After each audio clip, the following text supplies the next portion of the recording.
I've created this video and put it here on YouTube in effort to respond to your question, actually not the question, but the assertion that this Howitzer model is in fact plastic.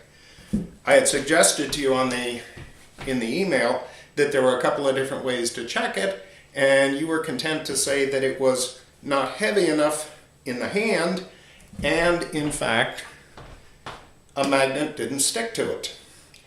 Well, I want to go through a couple of the tests that I recommended, the ohm meter test and the metal detector test, just to see where we stand on this thing. First of all, one of the things that I had said was that that not all metals are attracted to a magnet. In the case of steel or iron, it will pick it up. In the case of aluminum, no attraction. In the case of copper, no attraction. So we actually see that using a magnet to determine whether it's metal or not is only a partially effective way to do it.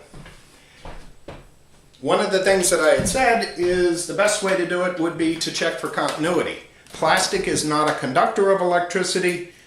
Metals generally are conductors of electricity. If in fact it's a conductor, if in fact it's a metal and it is a conductor, we can find out very easily using an ohm meter. By placing the two probes together, you can see that the ohm meter reacts to a continuous circuit. What I'm going to do here is to see if in fact this model is metal. I'm going to start by touching two different points on the plastic just to show you that it doesn't have any continuity through plastic. We know that the base is plexiglass and there's no continuity. When in fact we touch two different points on the main body, we do see that the ohm meter responds by saying it's continuous or there's continuity.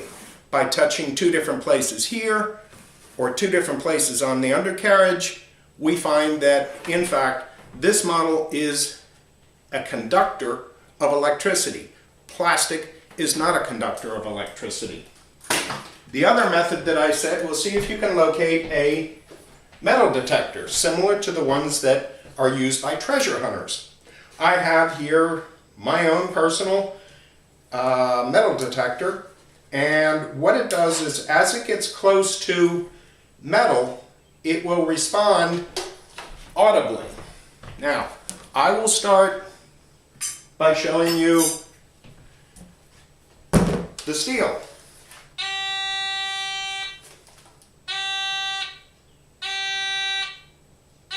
As the coil approaches the metal, it responds audibly saying, that thing is metal. If in fact we deal with something that is plastic, and possibly with liquid in it, plastic does not respond with an audible sound. If we do it with the aluminum bar, same thing. If we do it with the copper pipe, same thing. We know that those are metal.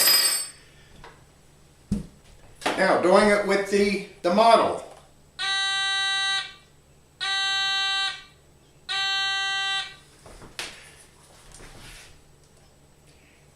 I think between those two tests, it indicates that this, in fact, is a metal model of a Howitzer.